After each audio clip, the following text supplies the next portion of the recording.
Haleluya. Imana ni nziza kandi ibihe byose Imana yahabwa icyubahiro. Reka nshimire mwebwe mwese mumaze kugera muri ano materaniro. Imana ibaha umugisha.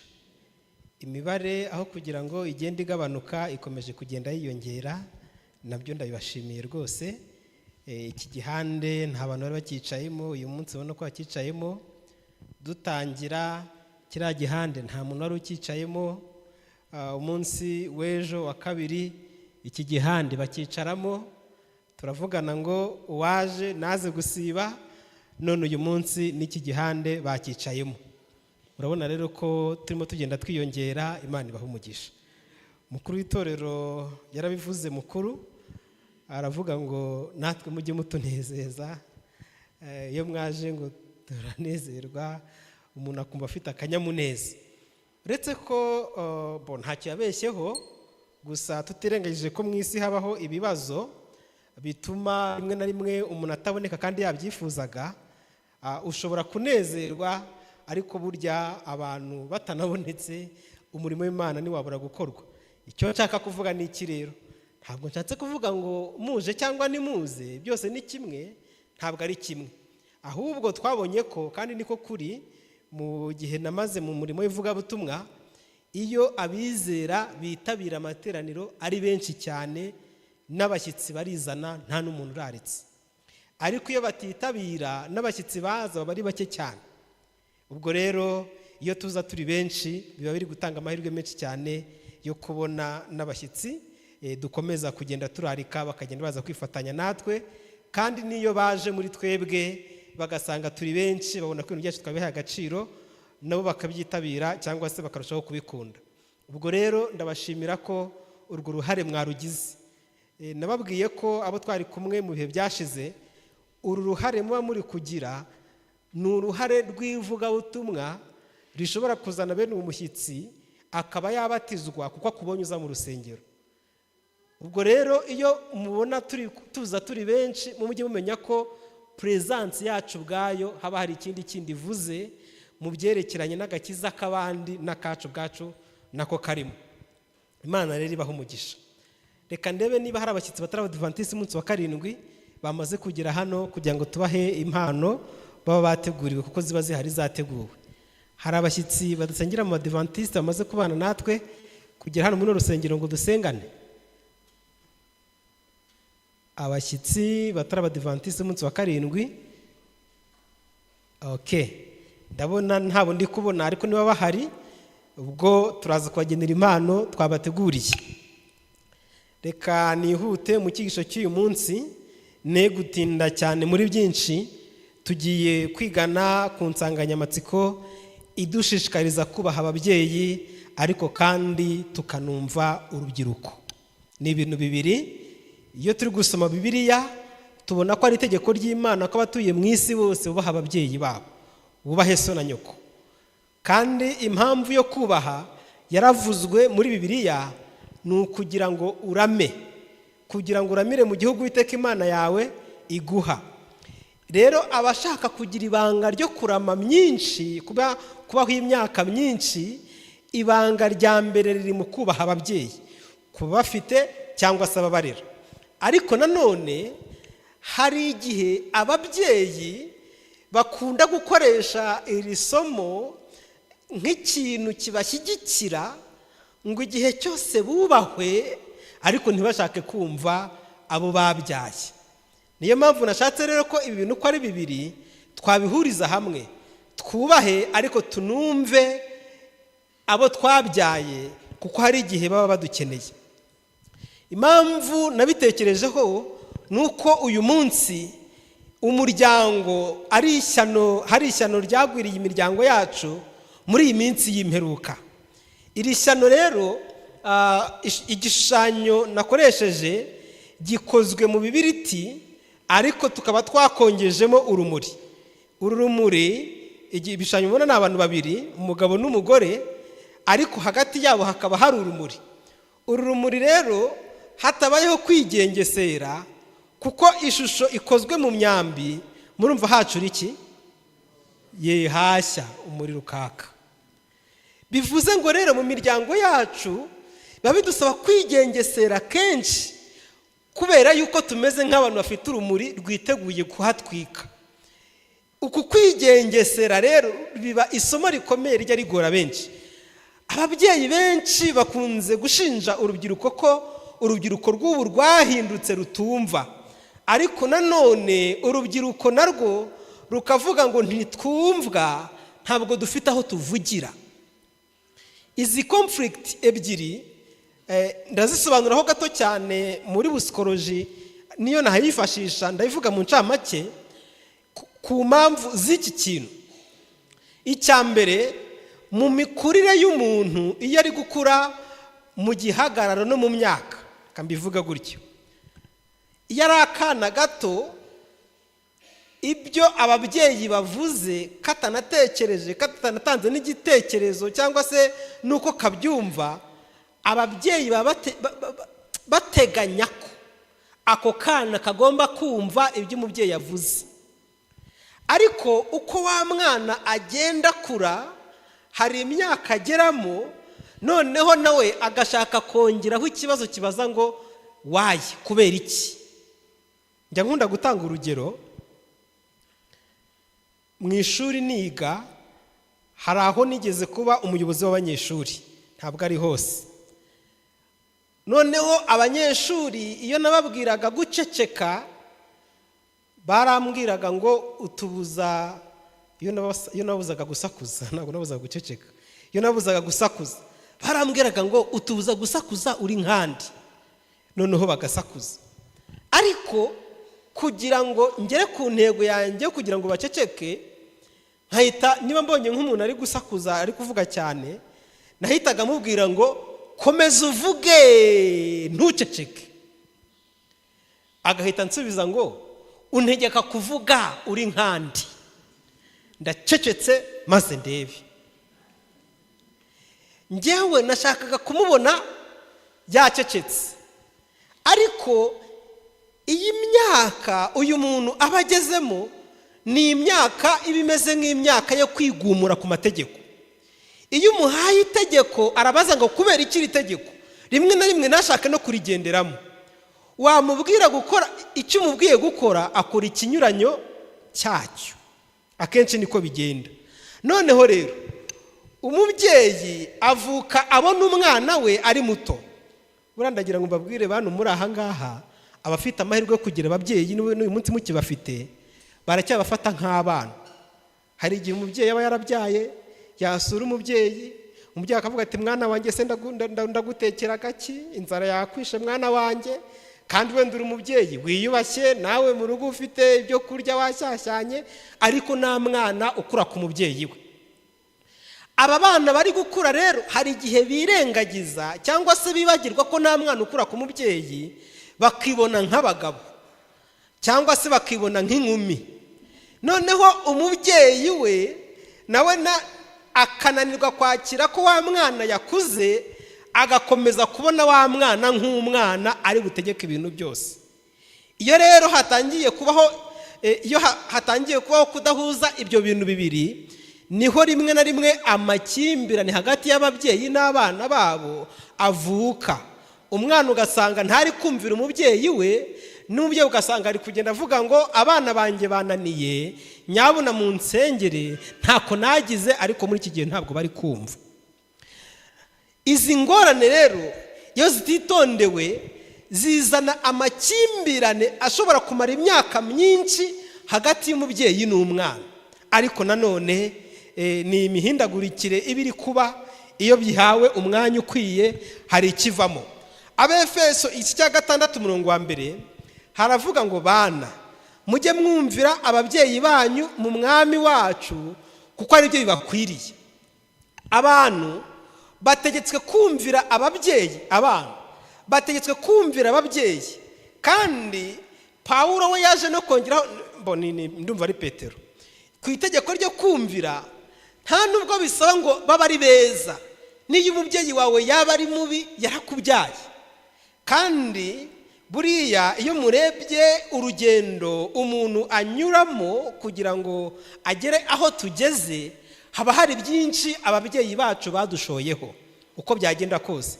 Hari amajoro baraye, hari imitungo batanze, hari byinshi cyane bakoze kugira ngo uyu munsi tube turiho uko tumeze uko nguko. Bityo rero umubyeyi agomba kumvirwa mu buryo bumaramaje n'abana babo. Abana bakwiriye kumvira ababyeyi nta gukekeranya cyangwa se no kubishidikanyaho. Pawulo yakomeje kuvuga ngo wahe so na nyoko, iryo ni itegeko rya mbere ririmo isezerano. Umurongo wa 3 Abefeso igice cya 6 aravuga ngo kugira ngo ubone amahoro uramire mu isi. Buriya iyo abana bananiwe kubaha ababyeyi babo, bakanirwa kumvira ababyeyi babo, ntibashobora kubona amahoro.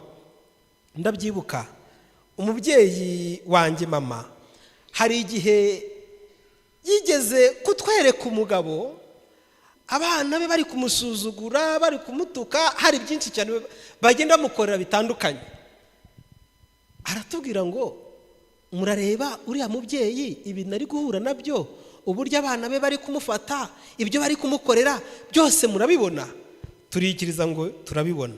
Arangije aratubwira ngo bana banjye, uriya mubyeyi akiri umusore yanze kumvira mama we, atubwira n'ibintu yagiye akorera mama we bibi. Arangije mama we kwihangana biramuvuma, biramunanira, avuma umwana we, aramubwira ngo wa mwana we nawe uzabyare. Uwo mubyeyi, uwo mwana rero arakura, arashaka, arabyara, ariko koko arabyara. Hari igihe rero, icyo gihe mama yaratubwiye ati rero bana banjye mujye mwitonda, iyo utumviye ababyeyi bakakuvuma, hari igihe umuvumo w'ukuri ushobora kugukurikirana. Si byiza kuvumana, ariko nanone si byiza kubabaza umubyeyi wavunitse imibereho ye yose akwitaho kugira ngo ubeho neza, nurangiza ngo umwiture kumutera agahinda no kumuriza. Ibi mpamvu mbivuga, nshobora kubivuga nonaha mukagira ngo ntacyo bitwaye, ariko nzi neza ko muri iyi minsi, uretse n'iyi minsi gusa na kera byakomeje kugenda bibaho, abana benshi iyo bamaze kugira mu gihe cy'ubusore, iyo bamaze kugira mu gihe cy'ubukumi, ubu usanga batakiri kumvira ababyeyi babo. Ageze mu gihe cyo gukora ibyo yishakiye, atabasha kumva no kugirwa inama. Kugira ngo rero amahoro aboneke, kugira ngo abantu baramire mu isi, hari itegeko rikomeye risabwa ryerekeranye no kumvira ababyeyi. Kandi hari indi nshingano ubwo Pawulo yandikiraga Abefeso igice cya 4 yaje kuvuga.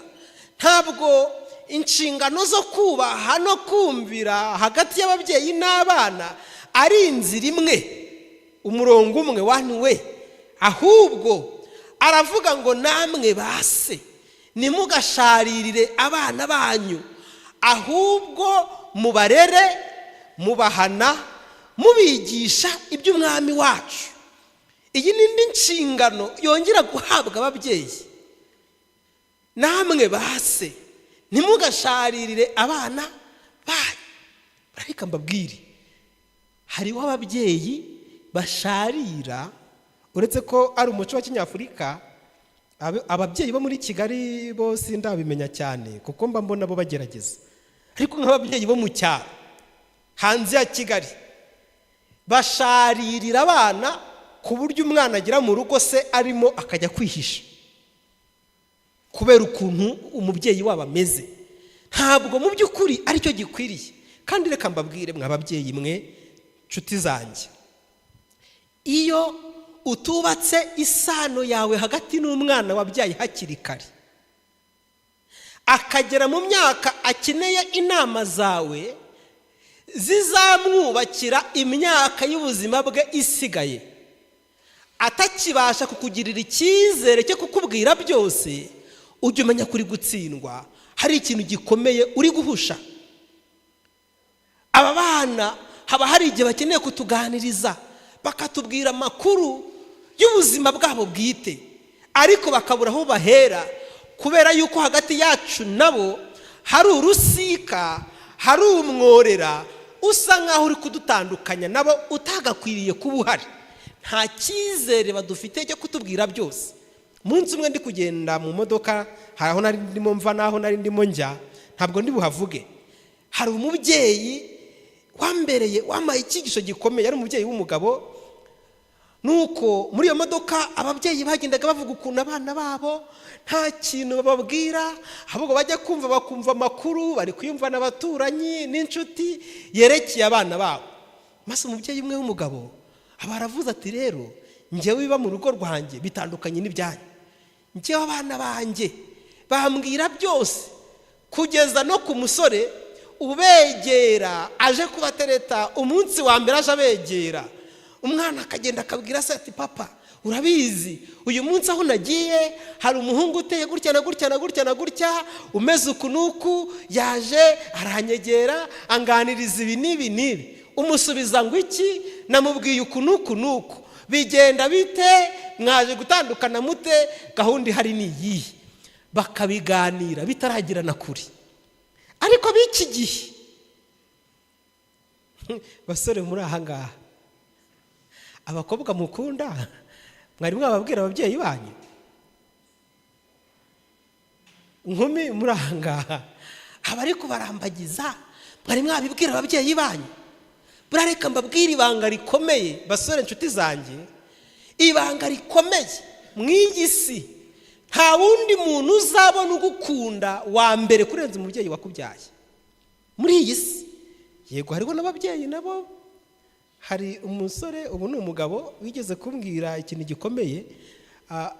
Iyo umukobwa yamusuraga mu rugo iwabo, baratekaga bakarya bakiyakira, bamara kwiyakira noneho ababyeyi bagatuma abana kure, n'ababyeyi bakagenda bakabwira uwo muhungu bati, rero umuhungu wacu turagiye, uze kuduha raporo nziza. Ababyeyi bakagenda, abana bakagenda. Ubwo umusore nawe akamenya inshingano ababyeyi bamusigiye, agakora ibishoboka byose kugira ngo aze kubahiriza icyo bamubwiye, aze gutanga raporo nziza. Hari ababyeyi bashobora gukora ibintu nk'ibyo ngibyo, ariko mu by'ukuri ntabwo biba bikwiriye, ntabwo biba ari ibintu biboneye. Rero umuntu wa mbere udukunda ku isi, utwifuriza ibyiza kurenza abandi bose, ni umubyeyi wacu. Ya nshuti mwahuye mwiga, wa wundi mubana muri geto, wa wundi mubana mu kazi, aza ku mwanya wa kabiri, kuko umuntu wa mbere uguhangayikira ijoro n'amanywa. Yajya gusenga akagusengera, yajya kurya akagutekerezaho. Umuntu wa mbere uhura n'ibyo bintu mu buzima bwe ni umubyeyi wawe. Uwo muntu ugukunda rero ni byiza kumugirira icyizere cyo kumusangiza amateka ashobora kuzahitamo kuzaditamayininga iherezo ry'ubuzima bwawe mu myaka izaba isigaye. Kubaha ababyeyi ni itegeko rizana umugisha wo kurama imyaka myinshi, kandi ababyeyi nabo bakumvira cyangwa se ntibasharirire abana babo. Rero ababyeyi, guhora munenga abana banyu, kudaha agaciro amarangamutima y'abana, kutumva ubuzima bw'abana bacu, ibi bituma urubyiruko rufunga umutwe, badufungana umutwe, barangiza bagahunga urugo rwacu bakigira ahandi, kuko wacu mu rugo nta mahoro bahabona, ubundi bakajya kwigenga. Yamara kwigenga akabaho ubuzima bwe, nyamara wajya kureba inkomoko n'aho byagiye bituruka, ugasanga ni henshi hagiye hatandukanye.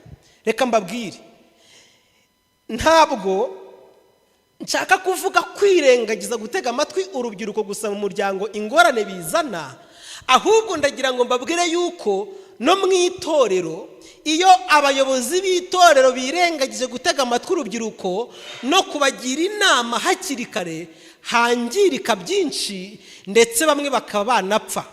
Tumaze igihe turi kugenda tubona inkuru zirimo ibintu byo gupfa. Hari umuntu witwa Anna Rebecca Smith.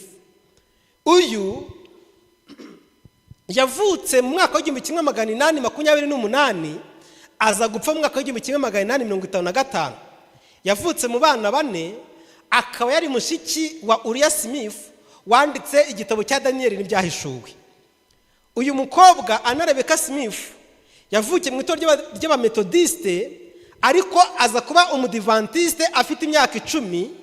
ubwo yigaga yaje kugira ikibazo cyo kurwara amaso, nyuma biza gutuma inzozi yari afite zo kwiga zitagerwaho, ahagarika amashuri ye arataha. Ariko yari umwana w'umuhanga, yari afite ubuhanga bwinshi. Mu buhanga bwe yaje kwandika inyandiko zitandukanye, yaje kuba umunyamakuru, umwanditsi w'ikinyamakuru Urwibutso n'Integuza cy'itorero ry'Abadiventiste b'umunsi wa karindwi, kandi yagiye aririmba cyangwa se anahanga n'indirimbo nyinshi zirimo muzo tujya dukoresha mu ndirimbo ubu dufite za 500 dukoresha turi kuramya Imana, harimo ivuga ngo mugenzi komera. Uyu mwana w'umukobwa rero igihe cyarageze aza gukundana n'umusore witwa John Andrew. Aba bantu babiri bombi bakoraga mu cyicaro mbonda byita ngo iki, umwe ni mu Urwibutso n'Integuza n'undi yari hafi aho ngaho bakorana, ahagana ko ari mu nabyita ko ari muri GC, ariko si mu nteko nkuru rusange, ariko mu itorero ry'Abadiventiste b'umunsi wa karindwi bakoraga ahantu hakomeye cyane. Aba rero bombi bari abasore, Ana ari inkumi na Rebeka nawe, Ana ari inkumi na Andrew nawe ari umusore. Uyu John Andrew bakundanye yakoreye mu biro by'Urwibutso n'Integuza nawe muri icyo gihe, ari naho urukundo rwabo rwaje kubonekera. Urukundo rwa Ana Smith n'umusore Andrew ntirwarangiye mu gushyingiranwa, kuko John Andrew yaje guhitamo gukundana n'undi ari we Angelina Steven. Uyu John Andrew ndi kuvuga yayoboye itorero ry'Abadiventiste b'umunsi wa karindwi ku isi kuva mu mwaka w'1829 ageza muri mwaka w'1883 gutyo. Ariko afite n'ibindi bikorwa yakoze byinshi bitandukanye, harimo na kaminuza yashinze twita John Andrews imwitirirwa. Ni mwibaze umuntu wageze ahayobora itorero ry'Abadiventiste b'umunsi wa karindwi waje gukundana n'umukobwa, arangije uyu mukobwa bakundanye yaje kumubenga. Ana Smith rero ntabwo yumvaga ko umuntu w'Imana nka John Andrew yakwivuguruza ku cyifuzo yari yaramaze kuvuga. Noneho n'uburyo yamufataga nk'umuntu mwiza w'Imana uboneye ushikamye ku mahame, yahise yemera kubwo yabonye umugabo bazabana ubuzima bwe bwose busigaye. Igihe John Andrew yamubengaga, Ana byaramunaniye kwihangana aza gupfa. Intumwa yaje kwandika aravuga ngo kubengwa kwa Ana byamutwaye ikiguzi cy'ubuzima bwe. Yaje gupfa, baramushyingura, kubyakira byaranze. Iki gihe rero nibwo Ellen G. White yaje kubona ko mu itorero birengagije ikintu gikomeye cyo kwita ku rubyiruko. Abona ko iyo baza kugira urubyiruko hakiri kare inama z'uburyo bakwiriye kwitwara mu gihe cyo kurambagizanya hagati yabo, cy'uburyo bakwiriye kwitwara nk'abantu b'Imana, ingorane zabaye hagati ya John Andrew na Ana Smith Rebeka ntabwo ziba zarabayeho. Ntabwo Rebeka yari kugera ku rwego rwo gupfa, kandi wenda John Andrew nawe yari kumenya isezerano yagize, cyangwa se yajya no kumubenga akamubenga mu buryo bukwiriye bitewe n'uburyo inyigisho zari kuba zatanzwe. Niyo mpamvu iyo abasore birengagijwe, haba mu muryango haba no mu itorero, hapfa byinshi. Turi mu ivuna ryateguwe n'icyiciro cy'urubyiruko mu itorero rya Remera, ariko ndagira ngo nongere gutanga umuhamagaro ukomeye cyane ku rubyiruko, ariko by'umwihariko ku itorero ry'Abadiventiste no ku itorero i Remera. Ni mwite ku rubyiruko, murushakira umwanya, murwigishe, kuko kurwirengagiza hazapfa byinshi bitari bikwiriye kuba bipfa. Nshuti zanjye, ndagira ngo ndebe ko nakuta ngashaka umusozo. Umugabo Erikson muri uru rubyiruko iyo rudafashijwe hakiri kare, kuko ruba rurimo rwishakisha kugira ngo rwisobanukirwe. Mu kwisobanukirwa kwabo babibaza ikibazo kibaza ngo ndinde, nzaba iki, ese mfite agaciro. Iyo tutubafashije rero hakiri kare kumenya abari bo no kumenya icyo bazaba cyo mu myaka izaza y'ubuzima bwabo, no kumva ko ari ab'agaciro, batangira kwibura cyangwa se icyerekezo cy'ubuzima bwabo kikerekezwa mu nzira ibogamye idakwiriye. Niyo mpamvu kuba hafi hakiri kare bikwiriye kwitabwaho cyane. Iyo batumviswe mu muryango bigira abareberiyo, abantu bigenga batabasha kumva, bakagira depresiyo cyangwa se bakishora mu bibi. Ababyeyi benshi bagakoresha uburyo bwa kera, bwa bundi bwo guhana no gutongana n'ibindi byinshi. Ibyo mvuga nibyo bikorwa, ntubaze impamvu. Ariko uyu munsi urubyiruko rw'iki gihe rukeneye gusobanurirwa, kuganirizwa, kumvwa, kugira ngo bamenye impamvu nyamukuru. Ikibazo rero si uko utubaha gusa, ahubwo nuko connection hagati y'umubyeyi n'umwana igenda ibura, bigahinduka rero nanone ikibazo cy'umutima, nk'uko Maraki abivuga 4:6. Iyo rero mu miryango yacu no mu itorero Kristo adahari, habaho kwishyira hejuru mu rubyiruko n'ababyeyi, habaho kutumvira, habaho gukomeretsanya. Iki Imana dushakaho ni iki rero? Urubyiruko ni ukwihana kutubaha, kabone n'ubwo ababyeyi baba badatunganye cyangwa ngo buzuze inshingano zabo. Abakolosayi 3:20 haravuga ngo bana mwumvira ababyeyi banyu muri byose, kuko ibyo ari by'umwami ashima. Kuvugana nabo rero si ugutongana ababyeyi, kandi kubabarira aho bakubabaje nabyo ni byiza. Reka mbabwire, kuko ndi gushaka umusozo, ni ingorane ikomeye kubona umubyeyi ushikama ku cyubahiro cye igihe yakosheje akanga gusaba umwana we imbabazi. Abari gufutama kandi abari kumwigisha isomo riremereye. Aho nize mu mashuri hari umunyeshuri wigeze gukosa, umuyobozi aramufata ari gukosa, yarakosheje undi munyeshuri mugenzi we. Umuyobozi aramubwira ati rero wakosheje, genda usaba imbabazi. Umunyeshuri aramubwira ngo ntabwo nsaba imbabazi. Yabibwiraga animateri, aramubwira ngo ntabwo nsaba imbabazi. Animateri ati nudasaba imbabazi ndakujyana ku muyobozi w'ikigo akwirukane. Aramusubiza ngo njyewe nararahiye mu mutima wanjye ko nzarinda mva ntasabye imbabazi, aho kugira ngo nzimusabe munyirukane nigendere. Animateri yarabirebye abura icyo akora, ashyiramo agatima cyangwa se intekerezo za gikuru z'uko ari mukuru.